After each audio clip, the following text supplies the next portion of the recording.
The rain came down in sheets, turning the cracked sidewalk into a river of regret. Tasha Reynolds sat on the curb at 2 a.m., her beautiful brown skin glistening with rainwater and tears, mascara running down her cheeks in dark streams. Her red dress, once vibrant and hopeful, now clung to her body like a second skin, soaked through and cold. She held an empty bottle in one hand, the other clutching her knees to her chest as she rocked back and forth. This was rock bottom. This was what happened when you loved the wrong person for too long. This was the moment when everything finally broke. "Derek, you ruined me," she whispered to the empty street, her words slurring together. "You took everything. My job. My friends. My dignity. Everything." The neighborhood around her was known for trouble. Broken streetlights flickered overhead, casting strange shadows on boarded-up buildings. Car alarms went off in the distance. A group of men stood on the corner 2 blocks down, their eyes occasionally drifting her way. She should have been scared. She should have gotten up and found somewhere safe. But what was the point anymore? 3 years. She'd given Derek Harrison 3 years of her life. 3 years of walking on eggshells, of making excuses for his temper, of believing his promises that he would change. 3 years of watching her confidence crumble piece by piece until she didn't recognize herself anymore. Tonight was supposed to be different. Tonight she'd finally found the courage to leave. She'd packed a bag, walked out of his apartment, and promised herself she'd never go back. But where was she supposed to go? Her mother lived 3 states away. Her best friend, the one person who'd tried to warn her about Derek, had stopped answering her calls months ago. She'd pushed everyone away because Derek said they didn't understand their love. Well, what a stupid word. What a lie she'd been living. So she'd walked. And walked. And when she'd passed a liquor store, she'd spent her last $30 on cheap vodka. And when her legs finally gave out, she'd sat down on this curb and drank until the pain got fuzzy around the edges. "You're pathetic, Tasha," she told herself, taking another swig from the bottle even though it was empty. "Sitting in the rain like some character in a bad movie? Get up. Go somewhere. Do something." But her body wouldn't cooperate. Her legs felt like concrete. Her head spun. The rain kept falling and she kept sitting and the world kept turning without her. That's when she heard the car slow down. "No, no, no," she muttered. "Keep driving. Nothing to see here. Just a drunk girl having the worst night of her life." But the car stopped. The engine idled. A door opened. "Miss? Are you okay?" The voice was male, deep, concerned. Footsteps approached, confident even in the rain. Tasha's head snapped up, and through the blur of alcohol and tears, she saw a tall figure walking toward her. The rain made it hard to see clearly, but she could make out an expensive-looking coat, dress shoes that probably cost more than her rent. Her stomach dropped. Derek. It had to be Derek. He'd found her. He'd come to drag her back, to tell her she was nothing without him, to make her believe she deserved this misery. "Stay away from me," she slurred, scrambling to her feet. Her legs wobbled and she nearly fell, but pure adrenaline kept her upright. "I said stay away." "I just want to help," the man said, his hands raised in a peaceful gesture. "You shouldn't be out here alone. It's not safe." "You don't get to tell me what's safe anymore," Tasha screamed, her voice breaking. "You don't get to pretend you care. Just walk away, idiot. Walk away like you always do when things get hard." "Miss, I think you have me confused with someone else," the man said gently, taking another careful step forward. "My name is Griffin Montgomery. I was driving home when I saw you sitting here. I'm worried about you." But Tasha's mind was too clouded to process his words. All she could see was a man, a tall man in the rain, coming toward her when she'd said no. Just like Derek always did. Just like Derek never listened. "I hate you," she sobbed, stumbling backward. "I hate what you did to me. You took everything good about me and twisted it until I didn't know who I was anymore. Well, guess what? I'm done. You hear me? Done." Griffin stopped moving, his expression shifting from concern to understanding. This woman wasn't talking to him. She was talking to someone who'd hurt her badly. Someone who'd left scars he couldn't see but could definitely hear in every broken word. "Okay," he said softly. "I hear you. But I'm not him. I promise you I'm not whoever hurt you." "Liar," Tasha whispered, her anger draining away as quickly as it came. Suddenly she was just tired. So incredibly tired. Her legs gave out and she collapsed back onto the curb, her head in her hands. "Everyone's a liar. Everything's a lie." Griffin looked around. The neighborhood was getting worse by the minute. He could see those men from the corner starting to walk closer, drawn by the commotion. His car was still running, Door open, interior light glowing in the darkness. He had a daughter at home, a 6-year-old girl who needed him to be careful, to be smart, to not take unnecessary risks. But he also had a conscience. And that conscience wouldn't let him drive away from a woman clearly in crisis, sitting alone in the rain in a dangerous area at 2 in the morning. "Miss," he said, crouching down a few feet away from her, giving her space. "I know you don't know me. I know you have no reason to trust me. But I have a daughter at home. Her name is Lily. She's 6 years old. And if she ever found herself in a situation like this, I would pray that someone, anyone, would stop and make sure she got somewhere safe." Tasha lifted her head slightly, squinting at him through the rain. "A daughter?" "Yes. And a nanny who's probably wondering where I am. I was at a late meeting downtown. I'm just trying to get home." Griffin's voice was steady, calm, the kind of voice that didn't demand or threaten. "I'm not asking you to trust me. I'm just asking you to let me get you out of the rain. There's a diner about 10 minutes from here. It's open all night. I can drop you there, make sure you get some coffee, and then you never have to see me again. That's it. That's all I'm offering." "Why?" Tasha's voice was small now, childlike. "Why do you care?" Griffin thought about his late wife, Hannah. He thought about the car accident that took her 3 years ago. He thought about all the people who'd helped him in those dark months after her death. Neighbors who brought meals. Friends who sat with him in silence. Strangers who offered kind words at the grocery store when they saw him struggling with a screaming toddler. "Because kindness matters," he said simply. "Because someone helped me once when I needed it. Because it's the right thing to do." Tasha stared at him for a long moment. Her vision was blurry, her thoughts scattered, but something in his voice felt different. Felt real. Felt safe in a way she hadn't felt in years. "The diner," she mumbled. "Just the diner. Then you leave." "Just the diner," Griffin agreed. "Can you walk?" Tasha tried to stand, but her legs wouldn't cooperate.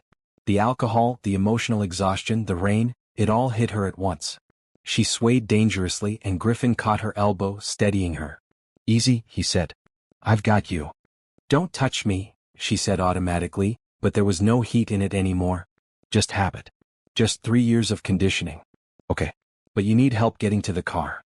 How about you hold onto my arm? You're in control. You let go anytime you want." Tasha hesitated, then slowly reached out and gripped his forearm. The fabric of his coat was expensive, soft, nothing like Derek's cheap jackets.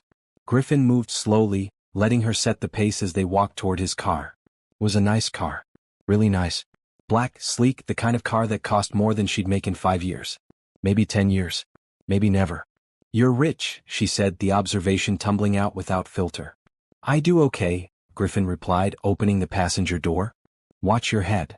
Tasha slid into the leather seat, and the warmth of the car's interior immediately started seeping into her cold, wet skin. Griffin closed the door gently, then jogged around to the driver's side. When he got in, he immediately turned up the heat and aimed the vents toward her. "There's a blanket in the back seat if you want it," he offered, putting the car in gear.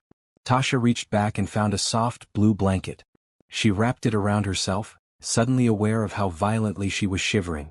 The car pulled away from the curb and she watched the dangerous neighborhood slide past the window. "I called you an idiot," she said suddenly, the memory surfacing through the fog. "When you tried to help me. I called you an idiot." "You did," Griffin agreed, his eyes on the road. "But I've been called worse. Don't worry about it. I thought you were someone else. I figured. Someone bad. I figured that too." Tasha's eyes grew heavy. The warmth, the safety, the exhaustion, it all combined to pull her under. She fought it for a moment, some survival instinct telling her not to fall asleep around a stranger, but her body had reached its limit. "The diner," she mumbled. "You promised." "I promised," Griffin confirmed, glancing over at her. "But you need to stay awake, okay? Talk to me. What's your name?" "Tasha. Tasha Reynolds." "Nice to meet you, Tasha. Even under these circumstances." "You're too nice," she said, her words slurring more. "Nobody's this nice. What do you want?" "Nothing," Griffin said simply. "I want nothing from you except to know you're safe." That answer didn't make sense to Tasha. In her experience, everyone wanted something. Derek wanted control. Her old boss wanted perfection. Her parents wanted her to be someone she wasn't. Everyone had an angle, everyone had a price. But this stranger, this Griffin Montgomery with his fancy car and his kind voice, claimed he wanted nothing. "Liar," she whispered, but even she didn't believe it anymore. Her eyes closed despite her best efforts. The last thing she remembered was the feeling of the car moving through the rain, smooth and steady, carrying her away from that curb, from that corner, from that moment of absolute despair. Griffin noticed when her breathing evened out, when her head lolled against the window. He'd planned to take her to the diner, but looking at her now, at this broken, exhausted woman who'd been through something clearly terrible, he made a different choice. He pulled out his phone and called his nanny. "Rita? Yes, I know it's late. I need you to prepare the guest room. I'm bringing someone who needs help." He listened to Rita's concerned questions, answered them briefly, and hung up. Looking at Tasha's sleeping form, he thought about Hannah again. About how she'd always been the first to help anyone in need. How she'd volunteered at shelters, donated to causes, stopped to talk to homeless people on the street. She'd believed in the goodness of people, in second chances, in hope. If Hannah were here, she'd tell him he was doing the right thing.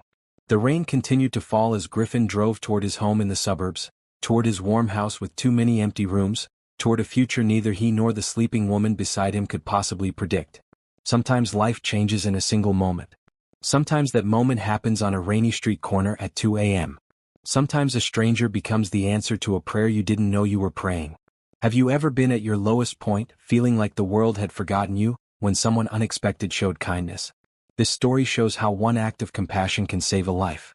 If stories like this touch your heart, please subscribe and share your thoughts in the comments. Have you ever been helped by a stranger, or have you been that stranger who helped someone in need? Sunlight streamed through unfamiliar curtains, hitting Tasha's face with an intensity that felt like punishment. She groaned and rolled over, her head pounding with the worst hangover she'd had in years. Every movement sent sharp pains through her skull. Her mouth tasted like something had died in it. Where was she? Tasha's eyes snapped open, and panic flooded her system instantly. This wasn't Derek's apartment. This wasn't her friend's couch. This wasn't anywhere she recognized. She was in a bedroom. A nice bedroom. The walls were painted a soft cream color. The bed beneath her was massive, easily a king size, with sheets that felt like they cost more than her car. Real paintings hung on the walls, not posters or prints. A plush armchair sat in the corner next to a floor lamp. Through the window, she could see perfectly manicured gardens and morning sun. "Oh God," she whispered, sitting up too quickly and immediately regretting it as her stomach lurched. "What did I do? Where am I?" She looked down at herself and felt a new wave of panic. She wasn't wearing her red dress anymore. Instead, she had on an oversized gray t-shirt and soft pajama pants. They were clean. They smelled like laundry detergent. Someone had changed her clothes. Tasha's breathing quickened as she tried to remember last night. The rain. The curb. The bottle. A car stopping. A man's voice. She'd called him something. Called him an idiot. Screamed at him. And then, nothing. Just blackness. "No, no, no," she muttered, swinging her legs out of bed. The floor was hardwood, polished, with a thick rug beside the bed. Her feet sank into it as she stood, swaying slightly. This is bad. This is really bad. She looked around frantically for her dress, for her purse, for any of her belongings. She spotted them neatly folded on a dresser across the room. Her dress had been washed and dried. Her shoes sat beside it, cleaned. Her small crossbody purse rested on top. Someone had taken care of her things while she was unconscious. Tasha grabbed her purse and checked inside. Her wallet was still there. Her ID. The $7 she had left to her name. Her dead phone. Everything was exactly as she'd left it. A soft knock on the door made her jump. "Hello?" a female voice called. Older, warm. "Are you awake, dear?" Tasha's throat was too dry to answer. She stared at the door like it might explode. "I'm Rita, Mr. Montgomery's nanny. I have some water and aspirin for you. May I come in?" Montgomery. That name triggered a memory. Griffin Montgomery. That's what he'd said his name was. The man who'd stopped.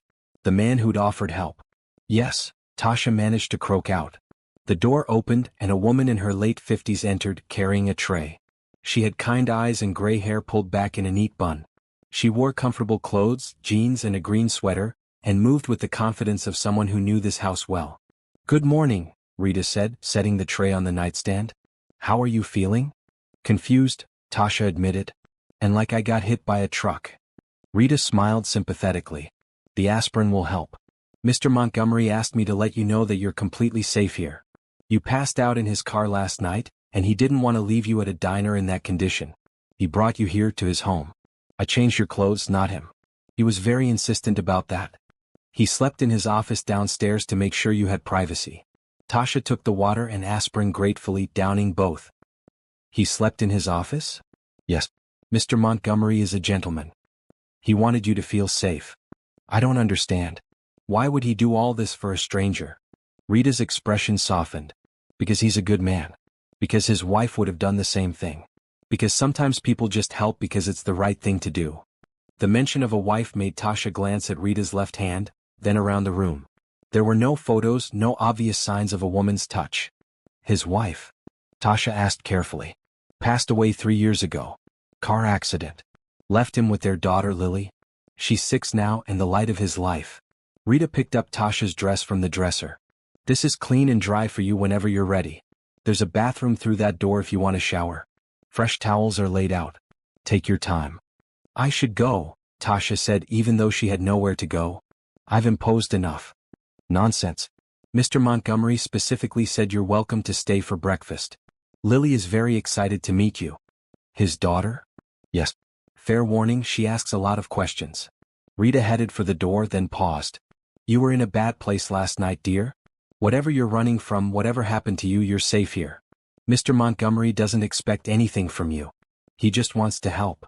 After Rita left, Tasha sat on the edge of the massive bed trying to process everything. A stranger had rescued her, brought her to his home, made sure she was safe, and asked for nothing in return. It didn't make sense. People didn't do things like that. Not without wanting something. But her clothes were clean. Her belongings were untouched. She'd been cared for with respect and dignity. If this Griffin Montgomery had bad intentions, he'd had all night to act on them. Instead, he'd slept in his office. Tasha's eyes stung with unexpected tears. When was the last time someone had been kind to her without strings attached? When was the last time someone had helped her without making her feel small or worthless or like she owed them something? She couldn't remember. The shower helped clear her head. The bathroom was like something from a magazine, all marble and chrome with water pressure that actually worked and soap that smelled expensive. She washed away the rain, the alcohol, the grime of last night and tried to wash away the shame too. When she emerged, she put on her red dress. It looked better than it had any right to after what she'd put it through. She dried her hair with the towel, left it natural, and took a deep breath before opening the bedroom door. The hallway was just as beautiful as the bedroom. Photos lined the walls, pictures of a little girl at various ages. A man who must be Griffin with dark hair and a genuine smile. And a woman, beautiful and radiant, who appeared in the older photos. The wife who'd passed away. Tasha studied Griffin's face in the photos. He looked happy in the older ones, the ones with his wife. In the more recent photos, the ones with just him and his daughter, the smile was still there but something was different. More careful. More guarded. The smile of someone who'd learned that happiness could be taken away without warning. Hi. Tasha jumped and looked down. A little girl stood in the hallway, wearing purple pajamas with unicorns on them. She had her father's dark hair and curious eyes that studied Tasha with open interest. You must be Lily, Tasha said, crouching down to the girl's level. Yes. You're the lady Daddy rescued last night. He said you were having a really bad day. That's one way to put it. Are you a princess? You're really pretty. Daddy said not to ask too many questions, but I have a lot of questions. Despite everything, Tasha smiled. I'm not a princess. Just a regular person. What kind of questions do you have? Are you going to stay? Rita says you're having breakfast with us. I hope you like pancakes. Rita makes the best pancakes. Do you like pancakes? What's your favorite color? Mine is purple. Do you have any kids? Why were you in the rain? Daddy said you were sad. Are you still sad? Lily. Griffin's voice came from the end of the hallway. He walked toward them, dressed in casual clothes, jeans and a blue button-up shirt, his hair slightly damp like he'd showered recently. What did I say about overwhelming our guest? To not do it, Lily said, not looking the least bit sorry. But she seems nice, Daddy. Griffin's eyes met Tasha's and she was struck by how kind they were. Dark brown, warm, concerned but not pitying. This was the man who'd rescued her. In the daylight, without rain and panic distorting her vision, she could see him clearly. He was handsome, probably in his mid-30s, with the kind of face that belonged to someone who smiled often but had learned sorrow too.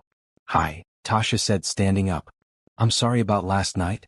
About everything I said. About causing so much trouble. You didn't cause any trouble, Griffin replied. How are you feeling? Like I made a complete fool of myself in front of a stranger who was trying to help me. You were in distress. You don't owe me an apology. He gestured toward the stairs. Come on. Let's get some food in you. Things always look better after coffee and Rita's pancakes. Lily is right about that much. Tasha followed them downstairs with Lily chattering the whole way about school, her best friend Emma, and her upcoming dance recital. The house was even more beautiful in the daylight. High ceilings, tasteful decorations, photos everywhere showing a family that had loved each other deeply. The kitchen was massive, with a center island and professional-grade appliances. Rita stood at the stove, flipping pancakes with practiced ease. The smell made Tasha's stomach growl despite her nerves. Sit, sit, Rita instructed, pointing to the counter. Breakfast is almost ready. Tasha sat on one of the bar stools while Lily climbed up next to her. Griffin poured coffee into a mug and slid it across to Tasha without asking if she wanted it. She wrapped her hands around the warm ceramic and took a grateful sip. So, Griffin said, leaning against the counter across from her. I know last night was rough. And I know you probably want to leave and forget this whole thing happened. But I want you to know something first.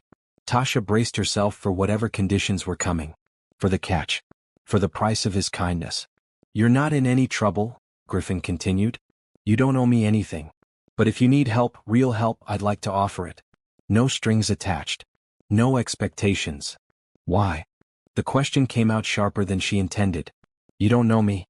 I was drunk, rude, and I called you names. Why would you want to help me? Griffin was quiet for a moment, his eyes distant. 3 years ago, my wife Hannah died in a car accident. I was a mess. Completely lost. I had a 3-year-old daughter who needed me, a business to run, and I could barely get out of bed in the morning. People helped me. Friends, family, even strangers. They brought meals, watched Lily, sat with me when I couldn't stand to be alone. They asked for nothing in return. They just helped because I needed it. He met her eyes again. I'm not Hannah. I can't be as good as she was. But I can try. And right now you look like someone who needs help. So I'm offering it. Tasha's throat tightened. I don't have anything to give you in return. I don't want anything. Everyone wants something. Not this time. Rita set a plate of pancakes in front of Tasha, breaking the tension. Lily immediately started talking about the face Rita had made with blueberries on her pancakes, and the moment shifted to something lighter. Tasha ate slowly, listening to Lily's endless stream of conversation, watching Griffin interact with his daughter with patient affection. This was a real family. A broken one, maybe, with a mother-shaped hole in the center, but a family built on love and kindness. After breakfast, while Lily ran upstairs to get dressed for school, Griffin and Tasha sat in the living room.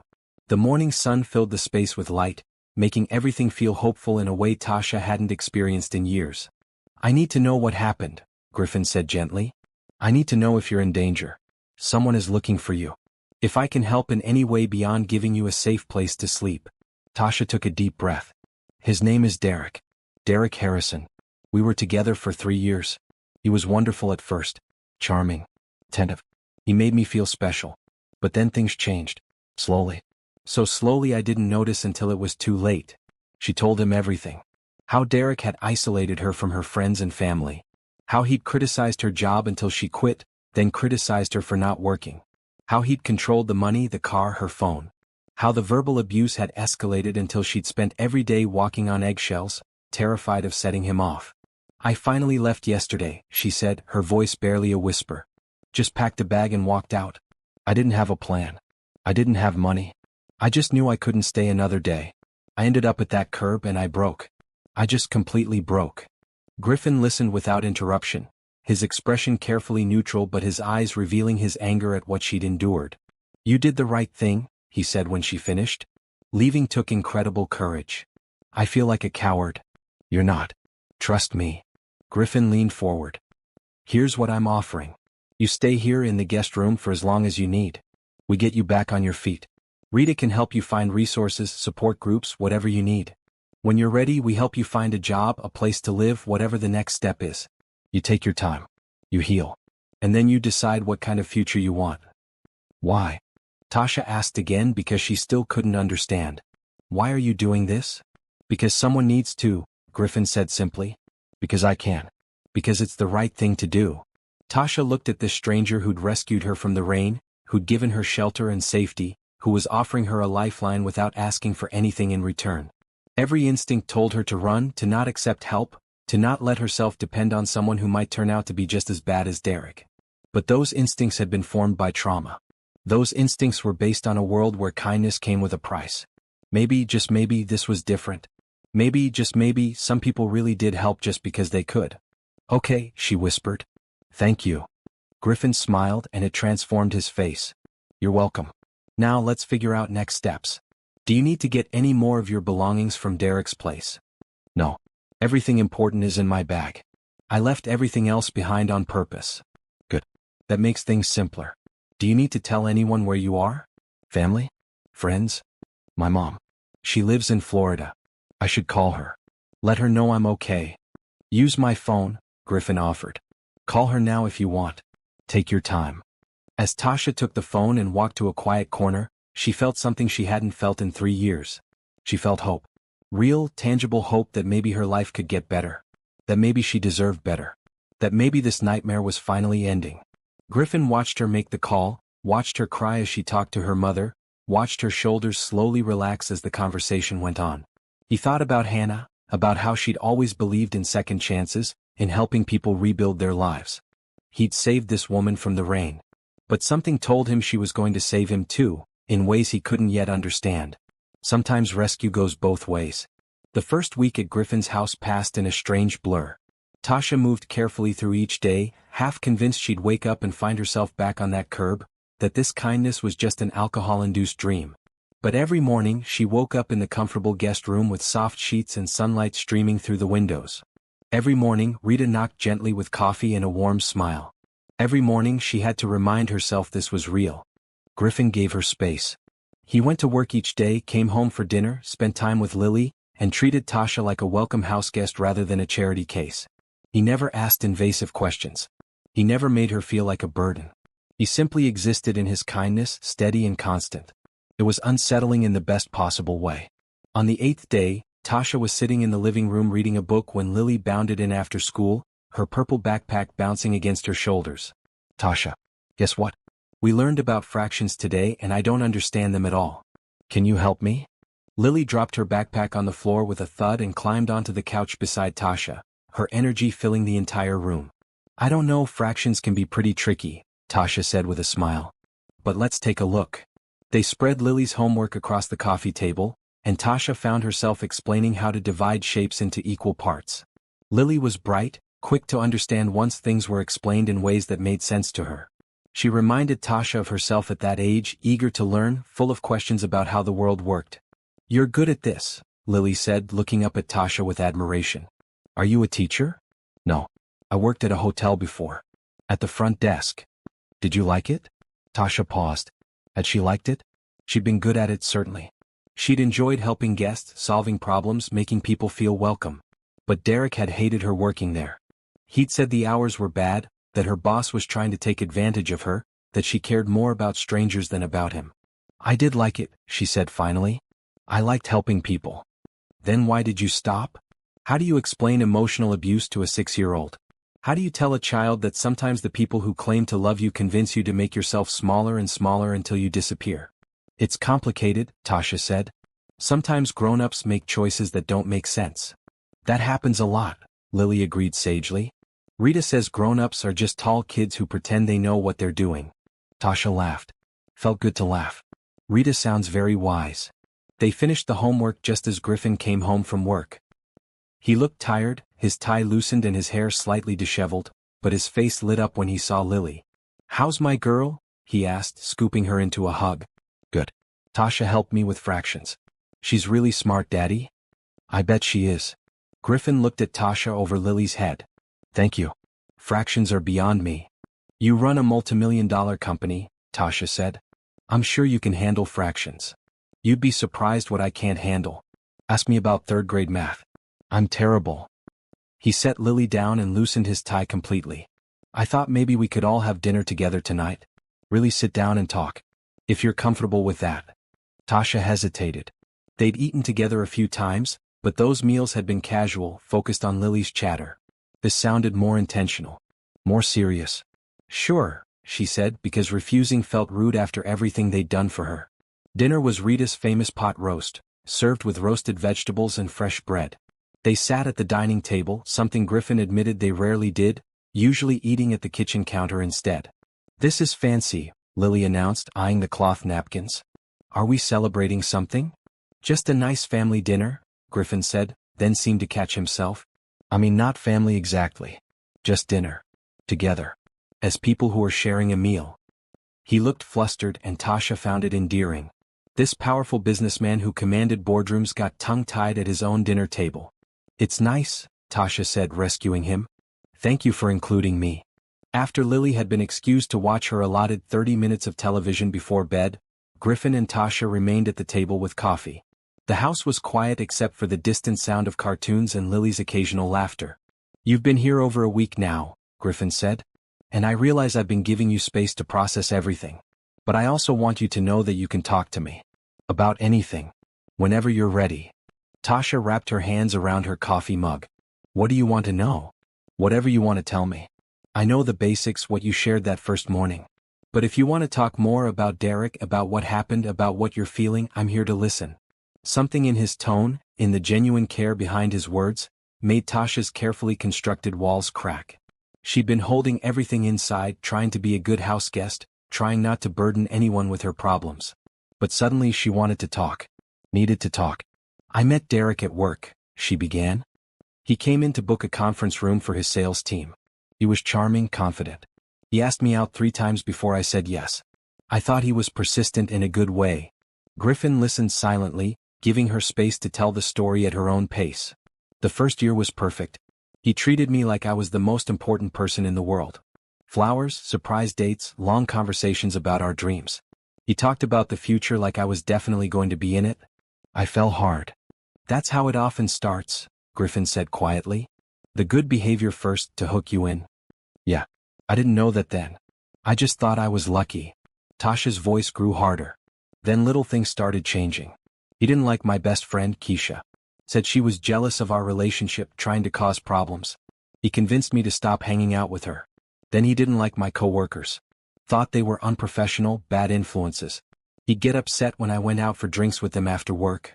So I stopped. Isolation, Griffin said. Classic control tactic. He was so subtle about it. Never directly forbade me from seeing people. Just made it easier to not see them. Less conflict that way. Tasha took a sip of coffee. Then he started commenting on my job. How my boss didn't appreciate me. How the hours were terrible. How I was too good for that place. He had enough money to support both of us, he said. Why didn't I quit and focus on finding something better? Let me guess. When you quit, finding something better never quite happened. Exactly. Every job I applied for, he found something wrong with it. The commute was too long. The pay was too low. The company culture seemed toxic. There was always a reason I shouldn't take it. Meanwhile, I became completely financially dependent on him. Griffin's jaw tightened, but he said nothing, letting her continue. The criticism started after I quit my job. Little comments about my appearance, my cooking, how I spent my time. I wasn't contributing financially, so I needed to do more around the house. But nothing I did was good enough. The apartment was never clean enough. Dinner was never right. I was never right. Tasha's hands shook slightly. It escalated slowly.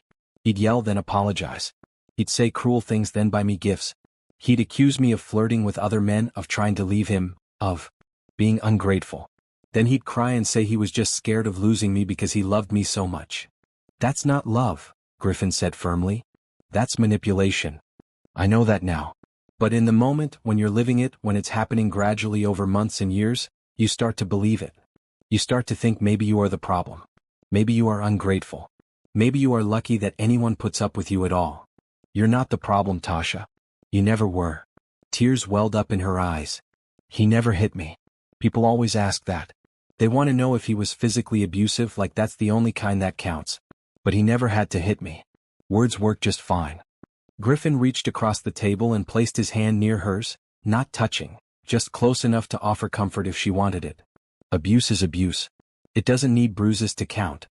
I lost myself in that relationship, Tasha whispered. The person I used to be, confident and independent and happy, she just disappeared. By the end, I couldn't remember what I liked to do, what made me laugh, what I wanted from life. Everything was about keeping Derek happy, avoiding conflict, surviving another day. What made you finally leave? Tasha was quiet for a long moment. He accused me of cheating. With his best friend, of all people. It was completely made up, totally insane. But he'd convinced himself it was true. He screamed at me for hours. Called me names I can't even repeat. Then he threw my phone against the wall and smashed it. And in that moment, watching the glass shatter, something broke in me too. I realized this was never going to get better. He was never going to change. And if I stayed, eventually I'd disappear completely. So you left. So I left. I waited until he went to work the next morning. Packed one bag. Took the emergency money I'd been hiding for months. Walked out the door. I didn't have a plan. I just knew I had to get out. That took incredible courage. It didn't feel courageous. It felt terrifying. I spent hours just walking around the city trying to figure out where to go. I called my mom, but she lives 3 states away and doesn't have room for me to stay long term. I tried calling Keisha, my old best friend, but her number was disconnected. I'd burned so many bridges at Derek's encouragement that I had nowhere to turn. So you ended up on that curb. So I ended up on that curb. I bought vodka with my last $30 and tried to make the world stop spinning for a while. Smart, right? You were in crisis. You made a human choice. Tasha looked at him, this kind man who'd saved her from her lowest moment. Why are you so understanding? Most people would judge me. Tell me I should have left sooner, should have seen the signs, should have been stronger. Griffin's expression grew distant. Hannah, my wife, she volunteered at a women's shelter before Lily was born. She'd come home and tell me stories about the women there. How strong they were. How brave. And how people constantly judged them for not leaving sooner, for going back, for staying in the first place. She said the cruelty of that judgment, of people who'd never been in that situation passing judgment on those who had, made her angrier than almost anything else. He focused on Tasha again. I learned from her that leaving is the hardest part. That it takes an average of 7 attempts before someone permanently leaves an abusive relationship. That the most dangerous time for a victim is right after they leave. Hannah taught me never to judge someone's timeline, only to support them when they were ready to go. She sounds amazing. She was. Griffin's voice was thick with emotion. She would have liked you, I think. She always saw the best in people, even when they couldn't see it in themselves. They sat in comfortable silence for a while, the only sound Lily's laughter drifting in from the other room. I should get a job, Tasha said finally. Start saving money. Find my own place. I can't stay in your guest room forever. You can stay as long as you need. That's generous, but I need to start rebuilding my life. I need to prove to myself that I can be independent again. Griffin nodded slowly. I understand that. And when you're ready I can help you look. But there's no rush. Take time to heal first. Take time to remember who you are without Derek's voice in your head. Who am I without Derek's voice in my head? Tasha asked, more to herself than to Griffin. I don't even know anymore. Then that's what you figure out, Griffin said gently. You figure out who Tasha Reynolds is when she's safe, when she's supported, when she has the space to just be herself. That's the most important work you can do right now. Tasha felt tears spill down her cheeks. Not sad tears, but something else. Relief maybe. Or hope. Or just the feeling of being seen and valued after years of being diminished. Thank you, she whispered. Thank you for seeing me as a person worth helping. You are worth helping, Tasha. You're worth so much more than you know. Later that night, after Lily had gone to bed and Griffin had retreated to his office to finish some work, Tasha stood in the guest room looking at her reflection in the mirror. She studied her face, searching for traces of the woman she used to be before Derek. She was still beautiful, she realized. Her skin still glowed. Her eyes, while haunted, still held intelligence and strength. Her natural hair, which Derek had always criticized as unprofessional, framed her face in a way that felt authentically hers. Maybe Griffin was right. Maybe the work now was just figuring out who she was. Who she wanted to be. What kind of life she wanted to build. For the first time in years, that future felt like something she could actually have. Something real. Something possible. And it all started with a stranger stopping on a rainy night, refusing to drive away, choosing kindness when he could have chosen convenience. Tasha thought about all the people who'd walked past her that night. All the cars that had slowed down and sped up again. All the moments when someone could have helped and didn't. Griffin had stopped. Griffin had cared. Griffin had offered safety without expecting anything in return. She would never forget that. And somehow, some way she would find a way to deserve it. Though Griffin would tell her she already did. 2 weeks into her stay, Griffin knocked on Tasha's bedroom door early in the morning. She opened it to find him dressed in a sharp gray suit, holding 2 cups of coffee. I have a proposition for you, he said, handing her one of the cups. And before you say no, I want you to hear me out completely. Tasha took the coffee, immediately suspicious. That's never a good way to start a conversation. Just listen. Griffin leaned against the doorframe. My personal assistant quit 3 weeks ago. She got married and moved to Seattle with her husband. I've been trying to manage without help, but honestly, I'm drowning. I need someone organized, capable, and trustworthy. And you think that's me? I know that's you. You managed a hotel front desk for years. You juggled 100 tasks at once. You dealt with difficult people and complex situations. Those are exactly the skills I need. Tasha shook her head.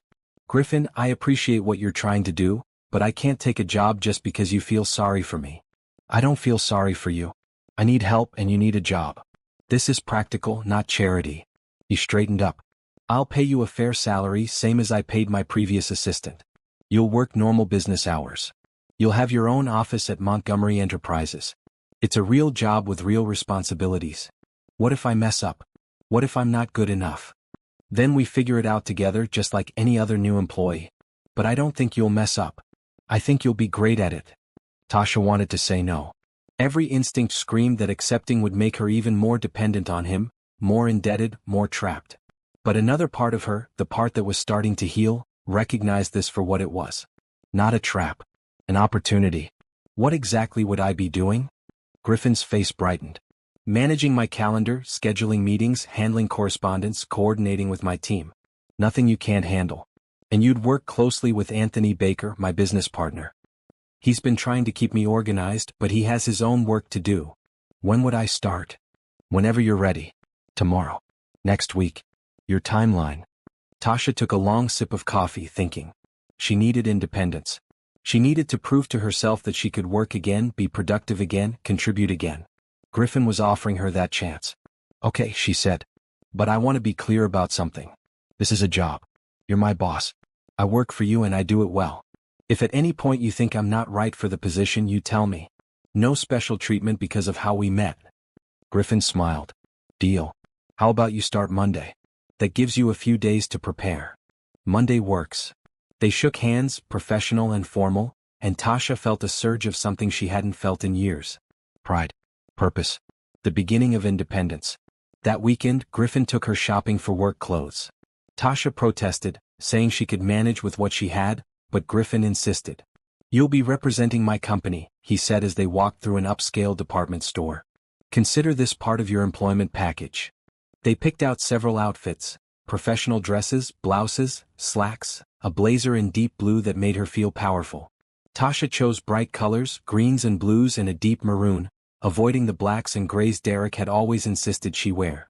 You have great taste, Griffin commented as she held up a red blouse for his opinion. Derek hated when I wore red. Said it was too attention-seeking. Derek was an idiot.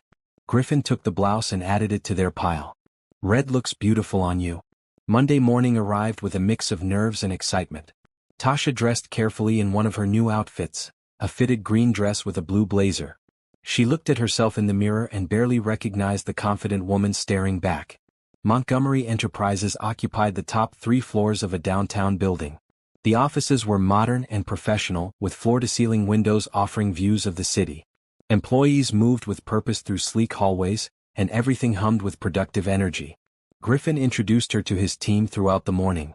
They were friendly, welcoming, clearly accustomed to Griffin's kindness extending to new employees. No one asked awkward questions about where she'd come from or how she'd gotten the job. Anthony Baker was the last person she met. Griffin's business partner was in his late 30s, tall and athletic, with an easy smile and sharp eyes that took in everything. So you're the one who finally got Griffin to hire someone? Anthony said, shaking her hand. Thank God.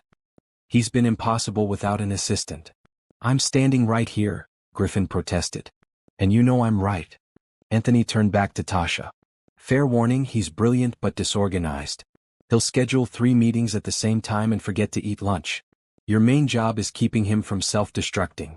I'm not that bad, Griffin muttered. You absolutely are. Anthony grinned at Tasha. But he's also the best person I know, so it evens out. Welcome to the team, Tasha. We're glad to have you. The first day was overwhelming in the best way. Tasha learned the company systems, familiarized herself with Griffin's calendar, and started organizing the chaos that was his email inbox. It felt good to be useful again. To be challenged. To be treated like a competent professional rather than someone who needed constant management. At lunch, Griffin insisted she join him and Anthony in the conference room they used for working meals. "How's your first day?" Griffin asked, passing her a container of salad. "Busy. Your inbox is a disaster." "See?"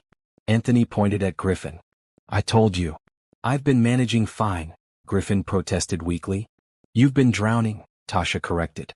"But I think I can fix it. Give me a week and you'll actually be able to find important emails." "She's already better than you," Anthony said to Griffin. "I like her."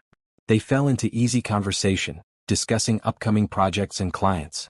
Tasha found herself contributing ideas, offering suggestions, and both men listened with genuine interest. They treated her like an equal, like someone whose opinion mattered. It was intoxicating. Over the following weeks, Tasha settled into the rhythm of the job. She streamlined Griffin's schedule, set up better systems for communication, and became the person everyone went to when they needed something from the CEO. She was good at it, better than she'd expected, and the confidence that came with competence was addictive. Griffin was an excellent boss. He gave clear instructions, trusted her judgment, and never micromanaged. When she made mistakes, which she did occasionally, he helped her fix them without making her feel stupid. When she did well, which was most of the time, he acknowledged it. "You're a natural at this," he told her one afternoon after she'd successfully coordinated a particularly complex client meeting. "I don't know what I did before you started." "Suffered, apparently," Tasha replied, filing away the last of the meeting notes. "Accurate." Griffin leaned against her desk. "You know, Anthony was right. You are better at this than I am at organizing myself. That's why you hired me." "One of the reasons." His expression grew more serious. "How are you doing really? With everything?" "Better," Tasha said honestly. "I feel like myself again. Or maybe like a new version of myself. Someone stronger. You were always strong. You just needed space to remember that." These moments happened occasionally when the professional relationship slipped and they remembered how they'd met, what she'd been through, how he'd saved her. They were always brief, always careful not to cross lines that might make work awkward. But the connection was there, growing steadily despite both of them trying to keep it professional. At home, Tasha had become part of the household routine. She helped Lily with homework every evening. She cooked dinner with Rita several nights a week. She watched movies with Griffin and Lily on weekends. They'd developed a comfortable rhythm, the three of them like a family without the label. Lily had taken to calling her Tasha who helps, to distinguish her from other adults in her life. It was endearing in its childish logic. "Tasha who helps, can you braid my hair?" Lily asked one morning before school. Tasha sat with her on the bathroom counter, carefully braiding her dark hair into two neat plaits. "How's that?" "Perfect. You're good at everything, Tasha who helps." "Not everything. I'm terrible at math above 8th grade level." "Then you and Daddy can be terrible at math together." Lily examined her braids in the mirror. "Do you think you'll stay forever?" The question caught Tasha off guard. "What do you mean?" "Rita says you live with us now. And you work with Daddy. So does that mean you'll stay forever?" "I don't know, honey. We'll see what happens. I hope you stay forever. You make Daddy smile more." He stopped smiling as much after Mommy died. But now he smiles again. Tasha's throat tightened. "Your daddy loves you very much. That's why he smiles." "He loves me always," Lily agreed. "But he's happier now. Rita says it too. We both think you should stay forever." That evening, after Lily was in bed, Tasha found Griffin in his office. He was working late again, papers spread across his desk, his reading glasses perched on his nose. "You're going to strain your eyes?" she said from the doorway. Griffin looked up and smiled. "Says my assistant who was still answering emails at 8 o'clock. That's different. I'm getting paid for it. So am I, technically." Tasha entered the office and sat in one of the chairs across from his desk. "Lily said something interesting today." "Only one thing?" "That's unusual for Lily. She asked if I was staying forever." Griffin set down his pen. "What did you tell her?" "That we'd see what happens. But it made me think. I've been here almost 2 months now. I'm working, earning money. Maybe it's time I start looking for my own place." Griffin was quiet for a moment. "Do you want to leave?" "I don't want to overstay my welcome." "You haven't. You're welcome here as long as you want to stay. But it's your home. You're in Lily's home. I'm just a guest." "You're more than a guest, Tasha. Your family." Griffin seemed surprised by his own words. "At least that's how we see you. Lily adores you. Rita loves having another woman around. And I." He trailed off, and something hung in the air between them, unspoken but present. "And you?" Tasha prompted gently. "And I'm grateful to have you here. Not just as my assistant, but as someone who makes this house feel more like a home again." Tasha's heart raced. This was dangerous territory, these feelings developing between them. He was her boss, her rescuer, the person who'd saved her from her lowest point. Getting involved romantically would be messy, complicated, potentially disastrous. But she couldn't deny the feelings were there. Growing stronger every day. "I should go," she said, standing up. "Let you finish your work." "Tasha, wait." Griffin stood too. "I'm not trying to make you uncomfortable. I just want you to know that you have a place here. For as long as you need it. No pressure. No expectations." "I know," she said softly. "Thank you, Griffin. For everything." As she left his office, Tasha's mind whirled with confusion and hope and fear. She was falling for him. There was no point denying it. This kind, generous man who'd given her shelter and safety and purpose. He was becoming more than just her rescuer. But she'd just escaped one relationship. Was it too soon to even think about another? Was she ready? Was it fair to him? She didn't have answers. But she knew one thing. She felt safer with Griffin Montgomery than she'd ever felt with anyone. And maybe, just maybe, that meant something important. Trust, she was learning, was built in moments. In coffee shared in doorways. In job offers made with respect. In braids and homework and family dinners. In spaces where kindness lived without conditions. She was learning to trust again. Learning to trust Griffin, trust herself, trust that maybe the world wasn't as cruel as Derek had made it seem. And that trust was the foundation of everything else that would come. Spring arrived in full bloom, transforming Griffin's garden into a riot of color. Tasha found herself spending mornings on the back patio with her coffee, watching the world wake up. These quiet moments before the day's chaos began had become sacred to her, time to think and breathe and remember that she was free. 3 months had passed since that rainy night. 3 months of healing, growing, rediscovering herself. She had her own bank account now, growing with each paycheck. She'd reconnected with her mother through weekly video calls. She'd even reached out to Keisha, her old best friend, and they were slowly rebuilding their friendship. But the most significant change was how completely she'd integrated into Griffin's life. It happened so gradually that she couldn't pinpoint when it shifted. When helping Lily with homework became their nightly routine. When cooking with Rita became a collaborative dance they both enjoyed. When spending evenings with Griffin talking about everything and nothing became the best part of her day. They'd grown close. Too close maybe. The professional boundaries at work were clear, but at home, something else was developing. Something warm and comfortable and terrifying. "You're thinking too hard," Rita said, appearing on the patio with fresh coffee. "I can see the smoke from here." Tasha smiled. "Just enjoying the morning." "You've been enjoying the morning, in that same position for 20 minutes, not moving." "That's thinking, not enjoying." Rita sat down beside her. "Want to talk about it?" "About what?" "About whatever has you looking at this house like you're trying to memorize it." Tasha was quiet for a moment. "I've been here 3 months." "I know.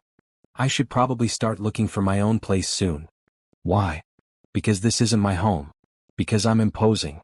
Because eventually, I need to stand on my own." Rita sipped her coffee thoughtfully. "You are standing on your own. You have a job, earn your own money, make your own choices. Living here doesn't change that. But I feel like I'm taking advantage. Griffin has been so generous, and I don't want him to feel like he's stuck with me." "Does he seem like he wants you to leave?" "No, but maybe he's just being polite." Rita laughed. "Griffin Montgomery is many things, but overly polite about his personal space isn't one of them. If he wanted you to leave, you'd know." "Then why does he want me to stay?" "Because you make him happy," Rita said simply. "Because Lily loves you. Because this house has felt alive again since you arrived. We were functioning before, getting through each day, but we weren't living. Now we are." "Rita. I've known Griffin since Lily was born. I watched him fall apart when Hannah died. I watched him rebuild himself for his daughter's sake, but there was always something missing. A spark. A lightness. You brought that back." Tasha felt tears prick her eyes. "I don't know if I'm ready for what you're suggesting." "I'm not suggesting anything except that you stop looking for reasons to leave and start accepting that you belong here." Rita stood up. "Now come on. Lily needs help picking an outfit for picture day, and you know she trusts your fashion sense more than mine." The morning chaos of getting Lily ready for school was familiar now. The girl had strong opinions about everything, especially clothes, and today was particularly important. I want to wear my purple dress, Lily declared, holding up a lavender sundress. But also my red shoes. Do they match? How about your white shoes? Tasha suggested. They go with everything. But red is my power color. Emma told me everyone should have a power color. Emma sounds very wise. Okay, red shoes it is. Griffin appeared in the doorway, already dressed for work in a navy suit. How's Operation Picture Day going? We're negotiating accessories, Tasha replied. It's delicate work. I'm sure you can handle it. Griffin checked his watch. I need to head out early for a breakfast meeting. Tasha, can you bring Lily to school this morning? Of course. You're the best. Griffin kissed Lily's forehead. Be good for Tasha, okay? I'm always good, Lily protested. That's debatable, Griffin said with a grin, then left for work. After getting Lily to school, Tasha arrived at Montgomery Enterprises to find chaos. The main conference room was filled with people, voices raised in obvious frustration. Anthony spotted her and waved her over. Thank God you're here. We have a situation. What kind of situation? The Chin presentation. The one scheduled for Wednesday. What about it? They moved it up to today. This afternoon. Griffin's been trying to prepare, but half the materials aren't ready, 2 key team members are out sick, and the client just added 3 new people to the meeting. Tasha immediately shifted into crisis mode. Okay. Where's Griffin? His office, buried in slides. She found him exactly where Anthony said, his desk covered in papers, his hair disheveled from running his hands through it. Don't panic, she said from the doorway. Griffin looked up. Too late. We have 6 hours. We can fix this. Tasha grabbed a notepad. Tell me what's missing. They spent the next several hours in focused intensity. Tasha coordinated with the team, redistributed tasks, called in favors, and somehow pulled together everything they needed. She revised slides, printed materials, arranged the conference room, and kept everyone calm while doing it. By the time the Chin representatives arrived, everything was perfect. The presentation went smoothly and Griffin closed the deal. Afterward, as the clients left satisfied, Griffin found Tasha in her office. You saved me today, he said, leaning against her desk. That could have been a disaster. That's what you pay me for. I pay you for a lot less than what you actually do. You went above and beyond today, Tasha. Way beyond. We're a team. That's what teams do. Griffin studied her face. You know what I think? What? I think you're remarkable.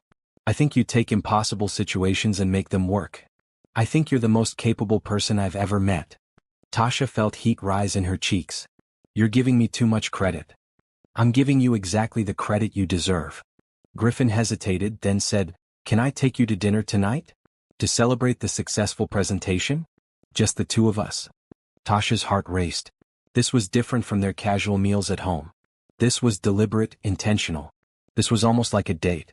Griffin, I don't know if that's a good idea. Why not? Because you're my boss. Because I live in your house. Because this could get complicated. It's already complicated, Griffin said gently. But maybe that's okay. Maybe complicated is better than nothing. Tasha wanted to say yes. Every fiber of her being wanted to say yes. But fear held her back. Fear of ruining what they already had. Fear of getting hurt again. Fear of not being ready. I need to think about it, she said finally. Griffin nodded, not pushing. Take all the time you need. The offer stands whenever you're ready. That evening, Tasha sat with Lily while the girl did her homework. They worked on a story about her day, and Lily wrote with careful concentration. Tasha? Lily said, not looking up from her paper. Yes. Do you like my daddy? The question was so direct, so innocent, that Tasha didn't know how to answer. Of course I like your daddy. He's a very good person. No, I mean like him. The way people like each other in movies. Lily. Because I think he likes you. He smiles different when you're around. More real. Tasha set down her own pen. Your daddy and I are friends. But could you be more than friends? Because I think that would be nice. Emma's mom has a boyfriend, and Emma says it's okay as long as he's nice. And you're nice, so if you were daddy's girlfriend, that would be okay. It's not that simple, honey. Why not? You're both nice. You both like each other. You both make each other smile. That's what Rita says love is. Making each other smile. Out of the mouths of children, Tasha thought. 6-year-old wisdom cutting through all her adult complications. Sometimes grown-ups make things harder than they need to be, Tasha admitted. Then maybe grown-ups should be more like kids, Lily said matter-of-factly, returning to her homework. Later, after Lily was in bed, Tasha found Griffin in his study. He was reading, his glasses perched on his nose, looking peaceful in the lamplight. Griffin. He looked up. Hey, everything okay? I've been thinking about your dinner invitation. Griffin set down his book, giving her his full attention. And? I'm scared, she admitted. I just got out of a terrible relationship. I'm still figuring out who I am on my own. And you've been so good to me, and I don't want to ruin that. You wouldn't ruin anything. But what if I'm not ready? What if I mess this up? Griffin stood and walked closer to her. Then we figure it out together. Tasha, I'm not Derek. I'm not going to control you or hurt you or make you feel small. I just want to spend time with you. Get to know you better.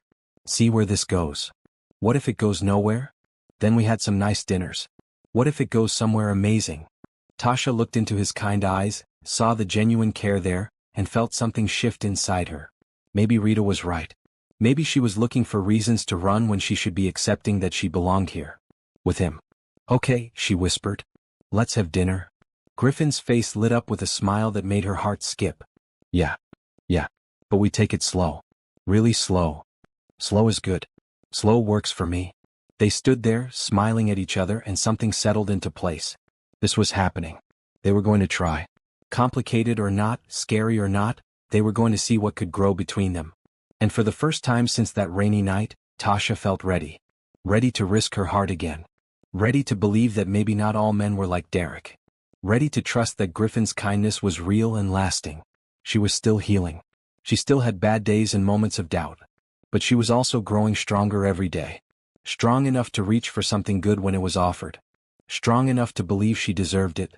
Saturday morning arrived bright and clear, perfect weather for the park. Griffin had suggested an outing, just the three of them, and Tasha had agreed. They packed a picnic lunch, loaded up a blanket and a soccer ball, and drove to the large park on the edge of town. Lily was a bundle of energy, racing ahead of them on the walking path, her pink jacket bright against the spring flowers. Griffin and Tasha followed at a more leisurely pace, carrying the picnic basket between them. She's going to crash hard this afternoon, Griffin commented, watching his daughter run circles around a fountain. That's the plan, right? Wear her out so she actually takes a nap. Exactly. You're learning the secrets of parenting. Tasha smiled. I'm learning from the best. They found a spot under a large oak tree, its branches providing perfect shade. Griffin spread out the blanket while Tasha unpacked the food Rita had prepared. Lily immediately demanded the soccer ball, and Griffin obliged, jogging with her to an open field nearby. Tasha watched them play, Griffin patient as he taught Lily proper kicking technique, both of them laughing when the ball went wildly off course. The sight made something warm bloom in her chest.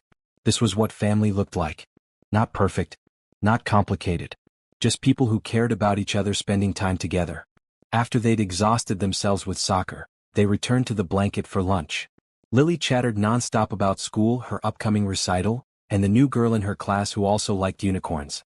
And Emma said her mom and her mom's boyfriend are going to get married, Lily announced through a mouthful of sandwich. She gets to be a flower girl. That's exciting, Tasha said. Emma must be happy. She is. She really likes her mom's boyfriend. He plays games with her and doesn't get mad when she wins. Lily took a sip of juice, then looked at Tasha with sudden intensity. Tasha, are you going to be my new mommy? The question landed like a bomb in the peaceful afternoon. Tasha froze, her sandwich halfway to her mouth. Griffin choked slightly on his water. Lily, Griffin said quickly. That's not an appropriate question. Why not? Emma asked her mom if her boyfriend was going to be her new daddy, and her mom said yes. So I want to know if Tasha is going to be my new mommy. Tasha set down her sandwich, her heart racing. Lily, honey, your daddy and I are friends. But you live with us. And you help me with homework. And you cook dinner. And you and daddy smile at each other the way Emma's mom and her boyfriend smile at each other. So are you going to get married? Griffin ran a hand through his hair. Lily, relationships are complicated. Adults don't just become married because they smile at each other. But do you want to? Lily pressed, looking between them with 6-year-old determination. This isn't a conversation for right now, Griffin said, his voice gentle but firm. Why don't you go play on the swings for a bit? Tasha and I will clean up lunch. Lily pouted but obeyed, skipping off toward the playground. As soon as she was out of earshot, Griffin turned to Tasha with an apologetic expression. I'm so sorry. I don't know where that came from. She's observant, Tasha said, trying to keep her voice light despite the chaos of emotions inside her. Kids see things. She's 6. She doesn't understand that people can care about each other without it meaning marriage. But she's not entirely wrong, is she? Tasha said quietly. About the way we smile at each other? Griffin was silent for a long moment. No. She's not wrong about that. They packed up lunch in awkward silence, both hyper-aware of each other. The comfortable ease from earlier had been replaced by tension, by unspoken things hanging heavy in the air. Finally, Griffin spoke. Can we talk? Really talk? Tasha nodded, and they sat back down on the blanket, watching Lily play in the distance. I haven't felt this way since Hannah died, Griffin began, his voice low. I didn't think I could feel this way again. Hannah was my person, you know? My best friend, my partner, the love of my life. When she died, I thought that was it for me. I'd focus on raising Lily, building my company, and that would be enough. And now? Tasha prompted gently. And now you're here, and suddenly enough doesn't feel like enough anymore. Griffin turned to look at her. You make me want things I'd given up on. Not just romance but partnership. Someone to share life with. Someone to come home to. Someone who makes the house feel complete. Tasha's eyes stung with tears. Griffin, I'm broken. I'm still healing from Derek. I'm still figuring out who I am without him. I don't know if I have anything to offer you. You're not broken. You're healing, yes, but that's not the same thing. And you have everything to offer. You're kind, capable, smart, beautiful. You make Lily laugh. You make my house feel like a home. You make me remember what it's like to be happy. What if I mess this up? What if I'm not ready and I hurt you? Then we figure it out. Tasha, I'm not asking you to have all the answers right now. I'm just asking you to be honest about what you feel. Tasha took a shaky breath. I feel terrified. Because I'm falling for you and that scares me. I swore I wouldn't let myself depend on anyone again.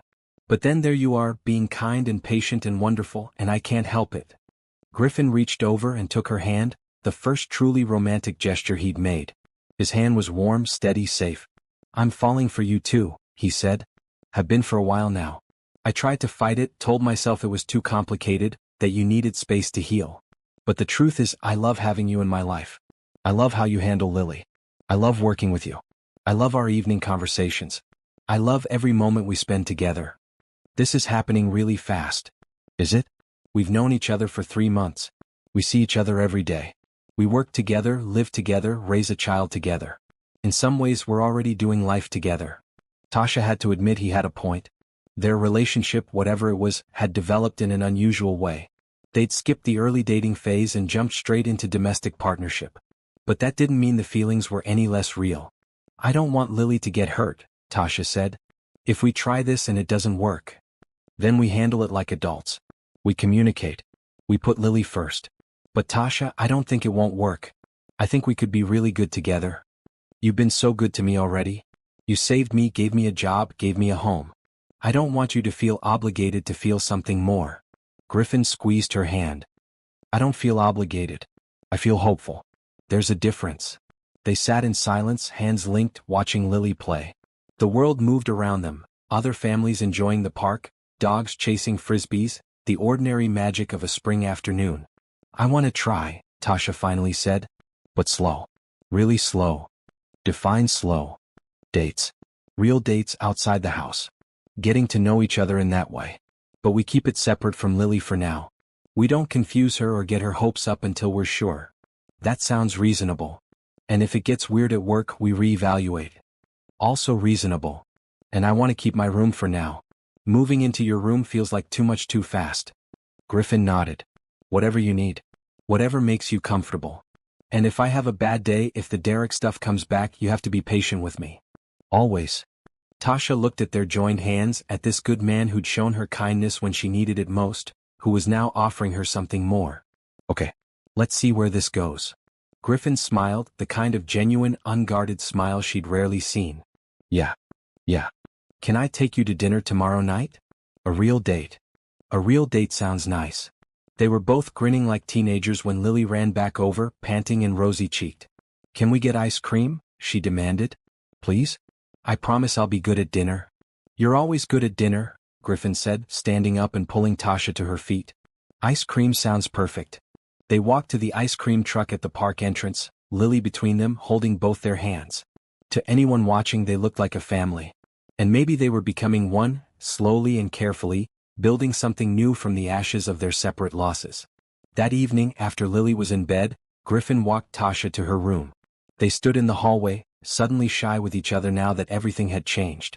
"Thank you for saying yes," Griffin said. "To trying this with me.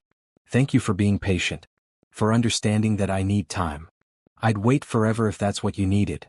It was such a romantic thing to say that Tasha felt tears prick her eyes. "You're making this really hard to take slow." Griffin laughed. "Sorry? I'll try to be less charming." "Please don't. I like the charm." They stood there, smiling at each other, and the air between them felt electric with possibility. Griffin leaned in slowly, giving her plenty of time to move away if she wanted. When she didn't, he pressed a gentle kiss to her forehead. "Good night, Tasha." "Good night, Griffin." As she closed her door and leaned against it, Tasha felt a strange mix of fear and joy. She was taking a risk, opening her heart again after Derek had nearly destroyed it. But Griffin wasn't Derek.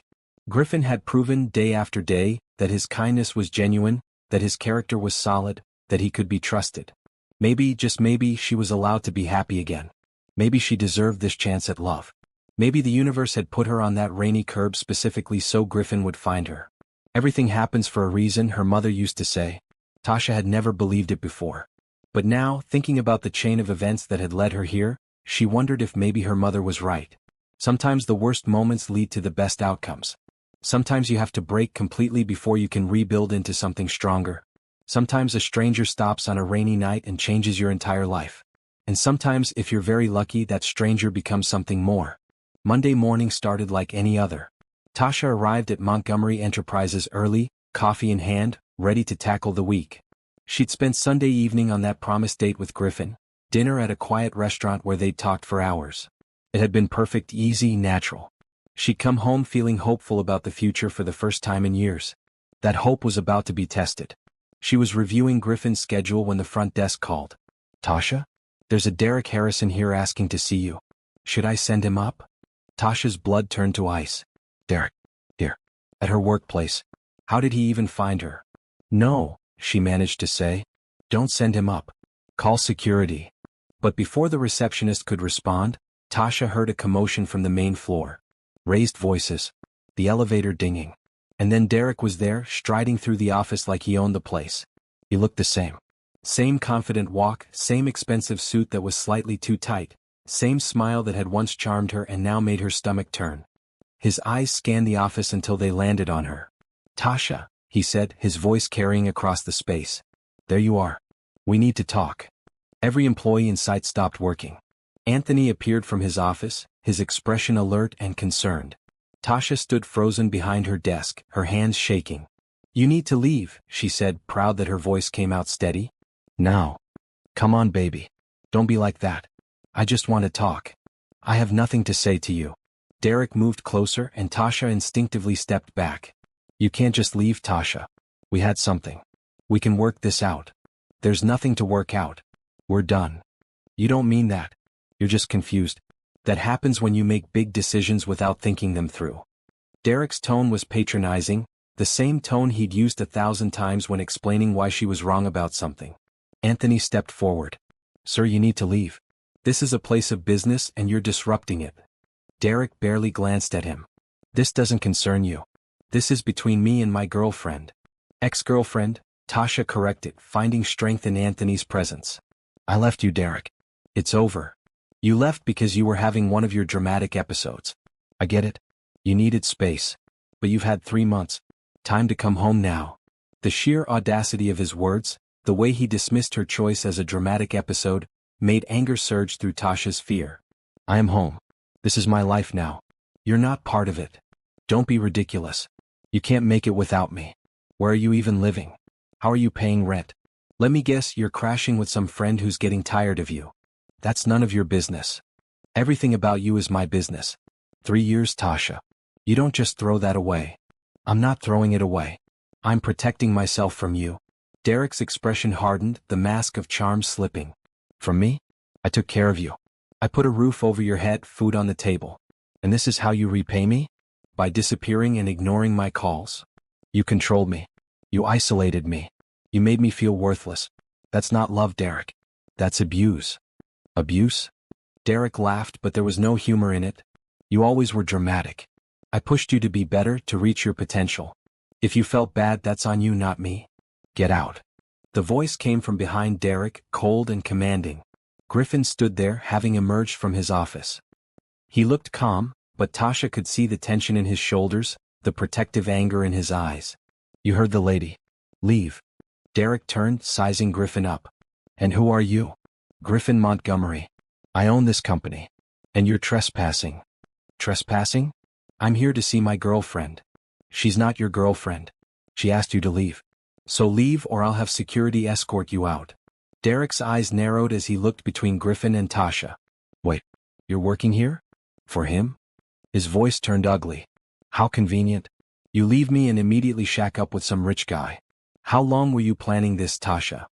It's not like that, Tasha said, but Derek wasn't listening. You know what? This makes sense now. You always were looking for someone to take care of you. I wasn't enough, so you found someone richer. Someone who could give you more. That's not true. Isn't it? You're pathetic, Tasha. You know that? Jumping from one man to another because you can't stand on your own. Griffin moved forward, placing himself between Derek and Tasha. That's enough. You don't get to come into my building and insult my employees. Your employees? Derek laughed bitterly. Is that what she is to you? Because I'm guessing there's more to this story. What there is or isn't between Tasha and me is none of your concern. What is your concern is that you have 30 seconds to walk out of here before I call the police. For what? Talking to my girlfriend? For harassment. For trespassing after being asked to leave. For creating a hostile work environment. Want me to keep going? Derek's face flushed red. He looked at Tasha one more time. You're making a mistake. You're going to regret this. You think this guy actually cares about you? He's using you, Tasha. Just like everyone will use you because that's all you're good for. The words were designed to wound, to plant seeds of doubt. A few months ago they might have worked. But Tasha had grown since then. She'd remembered her worth. The only mistake I made was staying with you for 3 years, Tasha said clearly. Griffin has shown me more respect in 3 months than you showed me in 3 years. He sees me as a person, not a possession. He supports me instead of tearing me down. He's everything you'll never be. Derek's expression turned dangerous. He took a step toward Tasha, and Griffin immediately blocked him, his body language making it clear he'd physically intervene if necessary. Touch her and you'll regret it, Griffin said, his voice deadly calm. Security arrived then, 2 large men who'd clearly been briefed on the situation. They approached Derek from either side. Sir, we need you to leave the premises, one of them said. Now. Derek looked around, seeming to realize he was outmaneuvered. But he couldn't resist one last parting shot. You're going to come crawling back, Tasha. And when you do, I won't be there. You'll be alone, and you'll remember that I was the best thing that ever happened to you. Please, Tasha said coldly. Being drunk on a curb at 2 a.m. was better than one more day with you. Security escorted Derek to the elevator. He went without physical resistance but kept yelling threats and insults until the elevator doors closed and cut him off. The office remained silent for a moment, everyone processing what had just happened. Then activity slowly resumed as people went back to their work, though Tasha noticed sympathetic glances cast her way. Griffin turned to her. Are you okay? Tasha's hands were shaking, adrenaline flooding her system now that the immediate danger was past. I don't know. Come on. Griffin gently guided her into his office and closed the door. Sit down. I'll get you some water. Tasha sank into one of the plush chairs, her legs suddenly weak. Griffin handed her a glass of water, then crouched down in front of her so they were eye level. Talk to me, he said gently. What do you need? I need to not shake like a leaf. I need to not feel like I'm going to throw up. I need to not feel like he's going to come back. He's not coming back. I'm having security put him on a banned list. If he comes within 100 feet of this building, they'll call the police immediately. He found me, Griffin. I don't know how, but he found me. Do you want to get a restraining order? I'll call my lawyer right now. We can have papers filed by this afternoon. Tasha thought about it. A restraining order felt official, serious, real. It meant admitting publicly that she needed legal protection from someone she'd once loved. But it also meant safety. Protection. A legal barrier between her and Derek. Yes, she decided. I want a restraining order. Okay. I'll set it up. Griffin stayed crouched in front of her, his presence solid and reassuring. Tasha, I'm so sorry that happened. I'm sorry he found you. I'm sorry you had to face him. It's not your fault. But I should have been there from the start. I was in my office. I should have been out there. You came when I needed you. That's what matters. Tasha managed a weak smile. Did you hear what I said to him? About you being everything he'll never be? I heard. It was incredibly brave. You stood up to him, Tasha. You didn't let him intimidate you. I wanted to run. I wanted to hide. But I kept thinking about what you told me. About how I'm not broken. About how I deserve respect. And I realized I wasn't going to let him make me feel small anymore. Griffin reached up and gently squeezed her hand. I'm proud of you. Those 4 words made tears finally spill down Tasha's cheeks. Thank you. For having my back. For not letting him hurt me. For being here. Always. I'll always have your back. Anthony knocked and entered without waiting for permission, bringing Rita and Lily with him. Lily immediately ran to Tasha and hugged her. Daddy called and said you needed me, Lily said. So Rita brought me from school. Tasha looked at Griffin questioningly and he shrugged. I thought you might want familiar faces around. Family. Family. The word settled over her like a warm blanket. That's what they were now, wasn't it? Griffin, Lily, Rita, even Anthony. They were her family, the people who showed up when she needed them, who protected her, who loved her. Thank you, she whispered. All of you. They spent the rest of the day in Griffin's office. His lawyer came by with restraining order paperwork, which Tasha filled out with shaking hands. Griffin called his security company and arranged for additional measures. Anthony ordered lunch delivery and made sure Tasha ate, even though she had no appetite. And Lily, sweet Lily, sat next to Tasha drawing pictures of rainbows and unicorns, her small presence a reminder that good things still existed in the world. By evening, Tasha was exhausted. The adrenaline crash left her hollow and shaky. Griffin drove them all home, his hand steady on her shoulder as they walked inside. You should rest, he said. I'll handle dinner, get Lily ready for bed, everything. You just take care of yourself. But Tasha didn't want to be alone. Can I stay with you guys? I don't want to be by myself right now. Of course. We were hoping you'd say that. They had an early dinner, simple and comforting. They watched a movie, some animated thing Lily picked, and Tasha sat between Griffin and Lily on the couch, feeling protected and safe. When Lily fell asleep against her shoulder, Griffin carefully carried his daughter to bed. When he returned, he found Tasha still on the couch, staring into space. Hey, he said softly, sitting beside her. Where'd you go? I was just thinking about how different this was from what I expected. When I saw Derek, I thought I'd fall apart. I thought I'd be that broken woman on the curb again. But I wasn't. I stood up to him. You did. You were amazing. Because of you. Because you've shown me what I deserve. What real love and respect look like. Griffin tucked a strand of hair behind her ear. You always deserved it. You just needed to remember. Thank you for calling Rita and bringing Lily. For understanding that I needed family around me. That's what we are now, right? Family? Yeah, Tasha said, leaning into him. That's what we are. They sat in comfortable silence, Griffin's arm around her shoulders, both of them processing the day. Derek had tried to pull her back into the darkness, but he'd failed. She was stronger now. She had people who loved her, who protected her, who saw her worth. Griffin. Tasha said after a while. Yeah. I love you. It was the first time she'd said it. The words hung in the air, precious and fragile. Griffin pulled back to look at her, his eyes shining. Yeah. Yeah. I love you. I think I have for a while now. I love you too, Tasha. So much. He kissed her then properly for the first time. It was gentle and sweet and full of promise. It was nothing like Derek's demanding kisses. It was respect and partnership and hope for the future. When they pulled apart, Tasha smiled through her tears. This is real, right? We're really doing this. As real as it gets. You and me. Building something together. And Lily. The 3 of us. It wasn't the traditional path to love.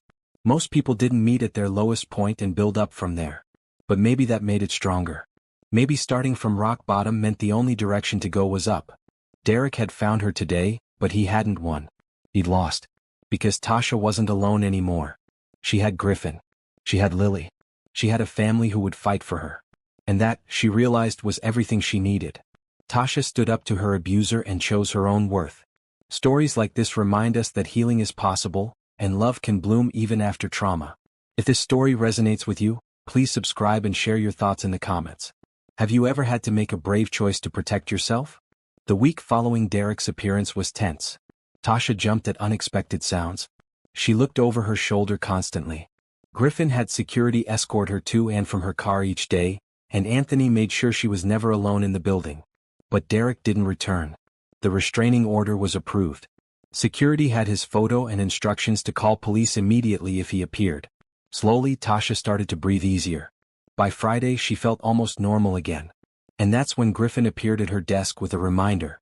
"I believe I promised you a real date," he said, leaning against her desk with a smile. "Tomorrow night. If you're still interested." Tasha looked up from her computer.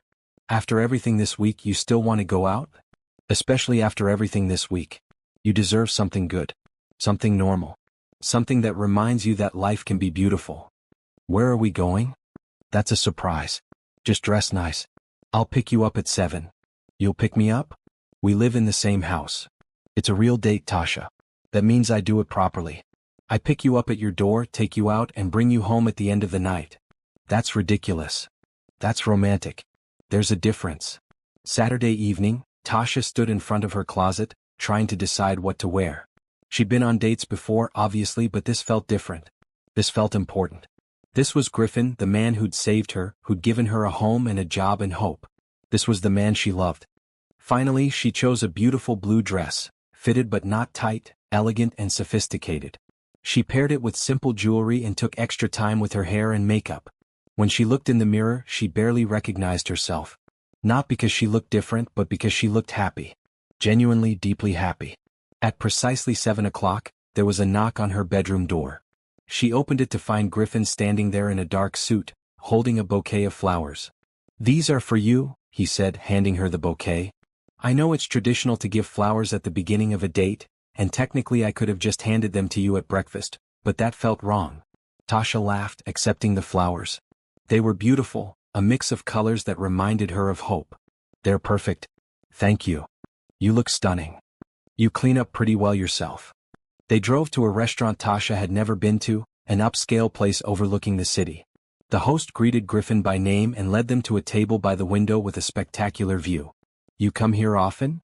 Tasha asked as they were seated. "Not anymore. Hannah and I used to come here for special occasions. But I thought it was time to make new memories here. Good ones." Tasha appreciated that he mentioned Hannah. He never tried to pretend his late wife hadn't existed or that she hadn't been important. His love for Hannah didn't diminish his growing feelings for Tasha. They could coexist. They ordered wine and dinner, and the conversation flowed easily. They talked about everything: Lily's upcoming recital, a challenging project at work, books they'd been reading, places they wanted to travel. "I've always wanted to see Paris," Tasha admitted. "The museums, the art, the history. It seems magical." "We should go," Griffin said. "When you're ready. You, me, and Lily. She'd love it. That's a serious trip. That's not just dating anymore." "I'm serious about you, Tasha. I thought you knew that." "I do. But sometimes I still can't believe this is real. That you're real." Griffin reached across the table and took her hand. "I'm real. This is real. And I want a future with you. I want trips to Paris and family dinners and Monday mornings arguing over coffee. I want all of it. What if I'm not ready for all of that yet? Then we wait. But I want you to know my intentions. I'm not dating you casually. I'm dating you because I see a future and you're in it." Tasha felt tears prick her eyes. After Derek, who'd made her feel like she was lucky he tolerated her, Griffin made her feel cherished, valued, loved for exactly who she was. "I see a future too," she admitted. "It terrifies me, but I see it." "What terrifies you about it?" "Losing it. Getting it wrong. Not being enough." "You're already more than enough. And we'll figure things out together. That's what partnership means." Dinner was delicious, though Tasha barely tasted it. She was too focused on Griffin, on the way he looked at her like she was precious, on the way he listened when she talked, really listened instead of waiting for his turn to speak. After dinner, instead of going straight home, Griffin drove them to a small park by the river. String lights had been hung between trees, and a few other couples wandered the paths, enjoying the evening air. "Walk with me?" Griffin asked. They strolled along the river, hands linked, talking about nothing and everything. The city lights reflected on the water, and music drifted from a nearby restaurant. This is perfect, Tasha said. This whole night. Thank you. Thank you for giving me a chance. I know it wasn't easy after Derek. I know trusting someone again took courage. You made it easy. You've been patient and kind and everything I needed. Griffin stopped walking and turned to face her. Tasha, I want to tell you something. I want to tell you about Hannah, and why I think she'd be happy about us. You don't have to. I want to. Hannah was my best friend. We grew up together, fell in love young, built a life together. When she got pregnant with Lily, we were over the moon. We had plans, so many plans. Growing old together, watching our daughter grow up, maybe having more kids. His voice caught slightly. When she died, those plans died too. I thought I'd never love anyone again. Never want to. Lily needed me and that was enough. But Hannah always said life was for living, not just surviving. She made me promise if anything happened to her, that I wouldn't close myself off. That I'd find happiness again. Griffin cupped Tasha's face gently. I think she'd love you. I think she'd appreciate how good you are with Lily, how hard you've worked to rebuild yourself, how strong you are. And I think she'd be happy that I found someone who makes me want to really live again. Tasha's tears spilled over. I wish I could have met her. Me too. But you're honoring her memory by being here, by being part of our family, by helping me teach Lily that love doesn't end, it just transforms. I love you, Tasha whispered. I love you so much it scares me. Don't be scared. I've got you. He kissed her then, soft and sweet, with the river flowing beside them and the city lights twinkling around them. It was a moment Tasha knew she'd remember forever, the moment when she fully accepted that she deserved this happiness, this love, this future. When they pulled apart, they were both smiling through tears. Take me home, Tasha said. Our home. The drive back was comfortable and quiet, both of them processing the evening. When they arrived at the house, Griffin walked her to her bedroom door, just like he'd promised. Thank you for tonight, Tasha said. For the flowers and dinner and the walk and everything. Thank you for saying yes. For taking a chance on us. They stood in the hallway, neither wanting the night to end. Good night, Tasha. Good night, Griffin. He kissed her forehead, gentle and sweet, then turned to go to his own room. But Tasha caught his hand. Wait, she said. Don't go. Not yet. Griffin turned back, questioning. I'm not ready to move into your room yet, Tasha said carefully. But I'm also not ready for you to leave. Could we just sit and talk? Like we do most nights, but knowing this is different now. I'd like that. They ended up on the couch in the living room, Tasha curled against Griffin's side, his arm around her. They talked about the future, about dreams and hopes, about Lily and work and all the little things that make up a life. Over the following months, Tasha and Griffin's relationship deepened in ways that felt natural and right. They moved slowly, respecting Tasha's need for space while also acknowledging the growing bond between them. They went on dates, real ones where Griffin picked her up and brought her home. They had movie nights with Lily. They cooked together, laughed together, built a life together. Lily, perceptive as always, noticed the change immediately. Daddy's holding Tasha's hand more, she announced one morning at breakfast, her observation delivered with the casual directness only children possess. Griffin and Tasha exchanged glances, then smiled. Is that okay with you? Griffin asked his daughter. Lily considered this seriously, taking a bite of her pancake while she thought. Are you boyfriend and girlfriend now? Yes, Tasha said. If that's okay with you. Does that mean you're staying forever? I'm not going anywhere, sweetheart. Good. Lily returned to her pancakes, the matter settled in her mind. Emma will be so excited. I told her you were going to be my new mom eventually. Lily, Griffin said gently. That's a big jump. Tasha and I are taking things slowly. But you love each other, right? I can tell. You look at each other the same way you and Mommy used to look at each other in the old pictures. Griffin's expression softened. Yes, we love each other. Then you'll get married and Tasha will be my mom. That's how it works. Lily spoke with absolute certainty, as if she'd figured out a simple math problem. Relationships are a bit more complicated than that, Tasha said. Why do grown-ups always make things complicated? Lily sighed dramatically. You love each other.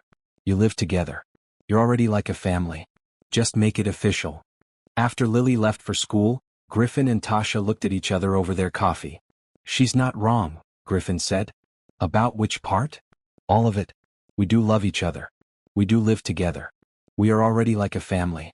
The only question is when we make it official. Tasha's heart raced. Is this? Not a proposal. Not yet. I know you need more time and that's fine.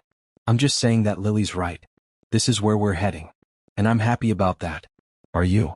Tasha thought about the past 6 months. 6 months since that rainy night when Griffin had stopped his car.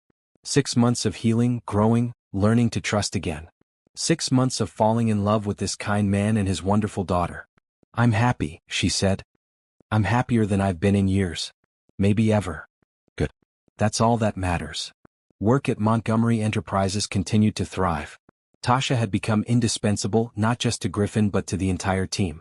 Anthony joked that she should be promoted to COO since she basically ran the place already. You laugh, but I'm serious, Anthony said during a lunch meeting. You've streamlined operations, improved client relations, and somehow keep Griffin organized. That's worth a significant raise at minimum. I'm fine with my current position, Tasha insisted. But are you challenged? Fulfilled? Or are you just comfortable? Was a good question.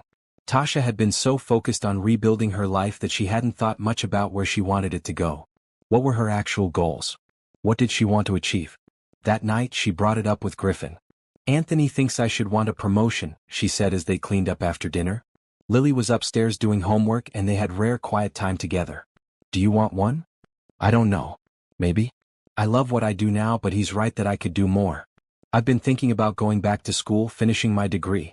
Maybe studying business management. Griffin turned to face her fully. That's a great idea. What stopped you before? Derek. He said college was a waste of money, that I didn't need a degree to be a hotel receptionist. Every time I brought it up, he found reasons why it was a bad idea. Well, Derek was wrong about everything, so his opinion is worthless. If you want to go back to school, you should absolutely do it. It would be a lot of work. Classes, studying, homework. And I'd still be working full-time. So, you're one of the most capable people I know. If anyone can handle it, you can. And I'll support you however you need. Want to cut back hours? Done. Need help with expenses? I've got it. Need someone to quiz you before exams? I'm your guy. Tasha felt tears prick her eyes. You'd really do all that? Tasha, your dreams matter. Your goals matter. Of course I'd support them. That's what partners do. Partners. The word filled her with warmth. Derek had been a controller, a manipulator, someone who made himself bigger by making her smaller. Griffin was a partner, someone who wanted to see her grow and succeed. Okay, she decided. I'm going to do it. I'm going to enroll for the spring semester. That's my girl. Griffin pulled her into a hug. I'm proud of you. The enrollment process was surprisingly easy. Tasha's previous credits transferred, meaning she only needed 2 more years to finish her business degree. She could take classes online, fitting them around her work schedule. Griffin's support never wavered. He celebrated when she was accepted, helped her pick classes, and bought her a new laptop for her studies. You didn't have to do this, Tasha said, looking at the expensive computer. I wanted to. Consider it an investment in your future. Our future. As fall turned to winter, their lives settled into a comfortable rhythm. Tasha worked, studied, and helped raise Lily. Griffin ran his company, supported Tasha's education, and made time for family. Lily thrived with 2 adults who loved her, her confidence growing as she saw healthy love modeled daily. They celebrated Thanksgiving together, a real family holiday. Rita cooked an enormous meal, and Anthony joined them with his girlfriend, a kind woman named Patricia. They went around the table saying what they were grateful for. I'm grateful for my family, Lily announced. All of it. Daddy and Tasha and Rita and Anthony and Patricia. I'm grateful for second chances, Griffin said, his eyes on Tasha. I'm grateful for kindness, Tasha said quietly. And for people who stop on rainy nights when they could keep driving. Griffin reached under the table and squeezed her hand. As winter settled in, they started talking more seriously about the future. Not just abstractly but concretely. What did they want? Where were they heading? I want you to move into my room, Griffin said one December evening. They were sitting by the fireplace, Lily asleep upstairs, the house quiet and peaceful. I know you wanted to wait and I've respected that. But it's been 6 months, Tasha. 6 months of dating while living under the same roof. I think we're ready. Tasha had been thinking the same thing. Keeping separate rooms had made sense at first, had given her the space she needed to heal.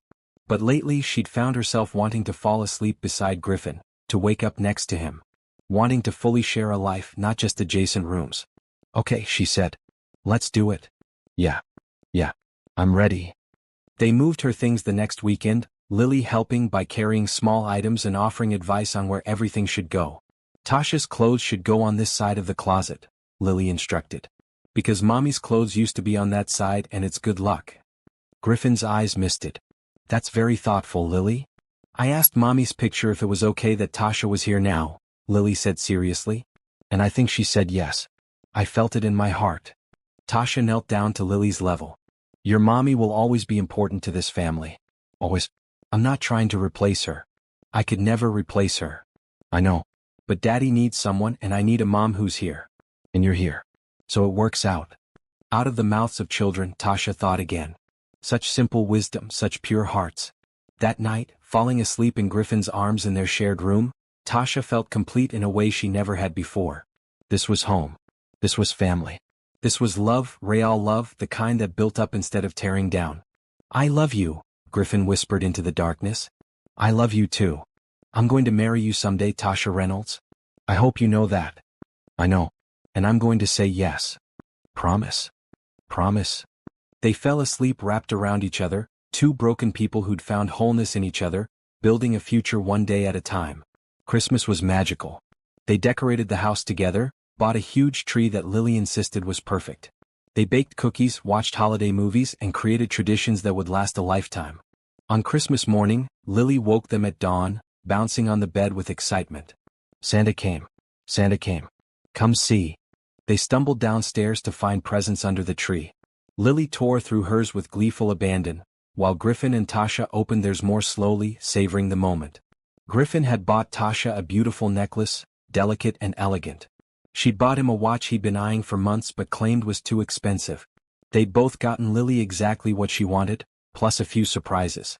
This is the best Christmas ever, Lily announced, surrounded by wrapping paper and new toys. Because we're all together. The best Christmas ever, Griffin agreed, pulling both Lily and Tasha into a hug. As the new year approached, Tasha reflected on how much had changed. A year ago, she'd been trapped in an abusive relationship, isolated and miserable. Now she had a family who loved her, a job she excelled at, education she was pursuing, and a future that looked bright. All because one man had stopped on a rainy night. All because kindness existed in the world. All because she'd been brave enough to accept help when it was offered.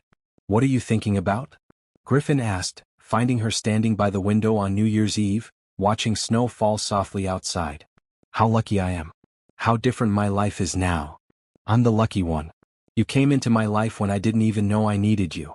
You made everything better, brighter, more complete. We saved each other, Tasha said. That's what I think. You saved me from that curb and I saved you from just going through the motions. Then we're even. No. I think I still owe you everything. Griffin turned her to face him. You owe me nothing. But if you want to give me something, give me forever. Give me a lifetime of nights like this, of family and love and building something beautiful together. That sounds perfect. They kissed as the clock struck midnight, as the new year began, as the future stretched out before them full of possibility and hope. Tasha had learned so much over these months. She'd learned that real love supports instead of controls. That healthy relationships build you up instead of tearing you down. That asking for help isn't weakness, it's strength. That sometimes the worst moments lead to the best outcomes. She'd learned that she was worth loving, worth respecting, worth fighting for. And most importantly, she'd learned that happy endings weren't just for fairy tales. Sometimes they happened to broken people who found each other at exactly the right moment. Sometimes they happened when a stranger refused to drive past someone in need. Sometimes they happened when kindness met courage and created something beautiful. 6 months later, spring returned in full bloom. The same season when Tasha had first started healing, first started believing in happiness again. Now, a full year since that rainy night, she stood in Griffin's garden, coffee in hand, watching the world wake up. So much had happened. She'd finished her first year back in school with straight A's. She'd been promoted to Director of Operations at Montgomery Enterprises, a role she'd earned through competence and hard work. She'd fully integrated into Griffin's life, into Lily's life, into this family they'd built together. And today, though she didn't know it yet, everything was about to change again. Griffin found her in the garden, looking peaceful in the morning light. She wore one of his shirts over her pajama pants, her natural hair framing her face. She'd never looked more beautiful to him. Morning, he said, handing her fresh coffee. Sleep well. Always do when I'm next to you. They stood together in comfortable silence, a year of shared moments between them. Griffin thought about the ring hidden in his office desk drawer, The one he'd bought 2 months ago and been waiting for the perfect moment to give her. Today was that moment. "Tasha," he said, "I want to show you something. Take a drive with me?" "Now. It's Saturday morning. Lily will be up soon. Rita's got her. She knows we're going out. Please? It's important." Intrigued, Tasha agreed. They got dressed and drove into the city, Griffin refusing to answer her questions about where they were going. Finally, he pulled up to a familiar street corner. Tasha's breath caught. Was the place. The curb where she'd sat drunk and broken a year ago. The spot where her old life had ended and her new one had begun. "Why are we here?" she asked quietly. Griffin parked and came around to open her door. "Because this is where we started. Where I found you, where everything changed. And I wanted to come back here to this exact spot to show you how far we've come." They walked to the curb. It looked different in the daylight, just an ordinary street corner. No rain, no darkness, no desperation. Just sunlight and possibility. "A year ago," Griffin began, "I almost drove past you. I was tired, I wanted to get home to Lily, and I'd learned to not get involved in things that weren't my business. But something made me stop. Some instinct, some feeling, maybe Hannah pushing me from wherever she is. I stopped and you changed my life." "Griffin. Let me finish. You were at your lowest point and I was going through the motions of living without really living. We saved each other, Tasha. You make me laugh. You challenge me. You love my daughter like she's your own. You make our house a home. You make every single day better just by being in it." Griffin knelt down on one knee right there on the curb where he'd first found her and pulled out a small box. Tasha gasped, her hands flying to her mouth.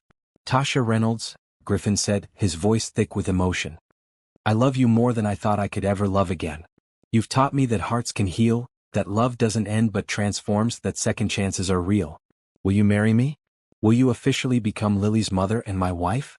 Will you spend the rest of your life building this beautiful future with us?" Tears streamed down Tasha's face. This spot, this exact spot where she'd hit rock bottom, was now the place where she was being offered everything she'd ever dreamed of. "Yes," she sobbed. "Yes, of course, yes." Griffin slipped the ring onto her finger, a beautiful diamond that caught the morning light.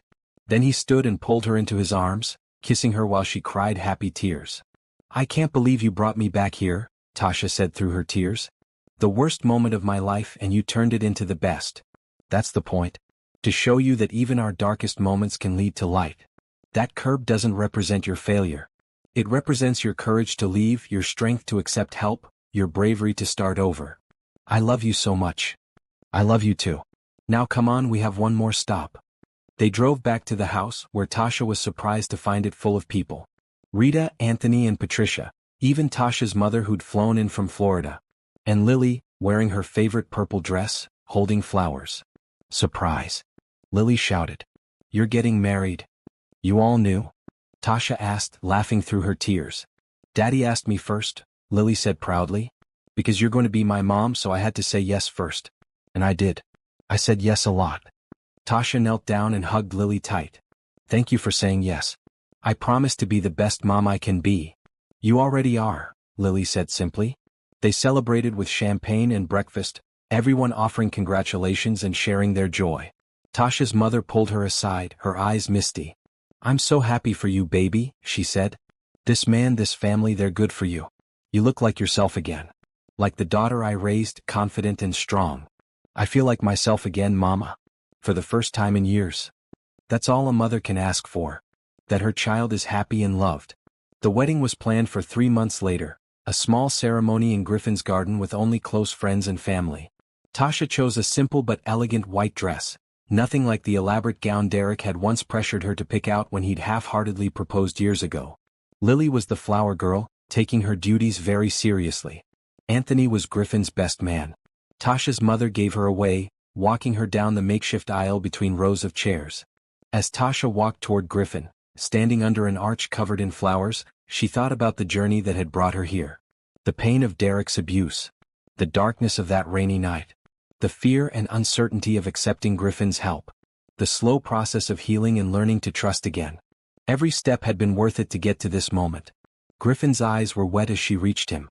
The officiant began the ceremony, but Tasha barely heard the words. She was too focused on the man in front of her, the man who'd saved her, who'd loved her, who'd shown her what partnership really meant. "I do," she said when the moment came, her voice clear and strong. "I do," Griffin echoed. You may kiss the bride. Griffin pulled her close and kissed her softly, and everyone applauded. Lily cheered the loudest, jumping up and down with excitement. Ladies and gentlemen, the officiant announced, I present to you Mr. and Mrs. Griffin Montgomery. Mrs. Montgomery. Tasha Montgomery. A new name for a new life. The reception was perfect, filled with laughter and love. They danced, ate cake, took photos, and celebrated with everyone who'd supported them. When it was time for speeches, Anthony stood up with a grin. I've known Griffin for 15 years, he said. I watched him fall in love with Hannah, build a life with her, and then survive losing her. I watched him become a single dad, working hard to give Lily everything she needed while grieving privately. And I watched him slowly stop really living, just going through the motions for his daughter's sake. Anthony looked at Tasha. Then you came along. And suddenly Griffin was laughing again. Planning future trips. Excited about life. You brought him back to us, Tasha. And more importantly, you brought him back to himself. So thank you. Thank you for loving him, for loving Lily, for becoming part of this family. We're all better because you're here. Tasha wiped away tears as everyone raised their glasses in a toast. Later, as the sun began to set, Tasha found a quiet moment with Lily. How are you doing, sweetheart? She asked. Big day. Best day ever, Lily said. Now you're my mom for real. Like official. I felt like your mom for a while now. I know. But now everyone knows. Now it's permanent. Permanent? Tasha agreed. I'm not going anywhere, Lily. I promise you that. I know. That's why I wasn't worried when Daddy asked me if he could marry you. I knew you'd stay. As the evening wound down, Griffin and Tasha stood together, watching their guests dance and celebrate. Happy? Griffin asked. Beyond happy. This is everything I never knew I needed. I was thinking, Griffin said, about that night I found you. About how I almost drove past. About all the little choices that had to happen exactly right for us to end up here. Fate. Maybe. Or maybe just the universe rewarding us for choosing kindness. Me for stopping, you for accepting help. Maybe that's all it takes. Choose kindness and good things follow. Tasha thought about that. About how Griffin's choice to stop had saved her life. About how her choice to accept his help had led to this moment. About how every small act of kindness rippled out into the world, creating more kindness, more love, more hope. I used to think happy endings were fake, Tasha said. Something made up for movies and books. Real life was hard and painful and you just survived it. And now I know they're real. But they don't just happen. You have to choose them. You have to choose hope over despair. You have to choose to accept help when it's offered. You have to choose to love again even when you're scared. Happy endings are real, but they require courage. Griffin pulled her close. Then we're the bravest people I know. And we have the happy ending to prove it. As night fell completely, they danced together under the stars, husband and wife, surrounded by family and friends. Lily ran between them, giggling. Rita caught it all on camera. Anthony made terrible jokes that somehow everyone laughed at anyway. This was happiness. This was home. This was the life Tasha had built from the ashes of her old one. And it had all started with one man refusing to drive past someone in need. One act of kindness, one rainy night, one moment of choosing compassion over convenience. That was all it took to change everything. Years later, Tasha would tell this story to anyone who needed to hear it. To women in shelters leaving abusive relationships. To people at their breaking points. To anyone who'd lost hope. She'd tell them about the rainy night, about the kind stranger, about the slow process of healing and learning to trust again. She'd show them her scars and her strength, proof that both could exist together. She'd tell them that happy endings were possible. That kindness mattered. That accepting help wasn't weakness but wisdom. That love, real love, the kind that built instead of destroyed, was worth fighting for. She'd tell them to never give up. To keep hoping. To believe that somewhere out there, someone would stop their car and refuse to drive away. And she'd tell them that they were worth saving. Worth loving. Worth fighting for. Because if Tasha Reynolds, who'd once sat drunk and broken on a curb at 2 a.m., could find happiness, then anyone could. Hope, kindness, and love. These were the things that mattered. These were the things that changed lives. These were the things that led to happy endings.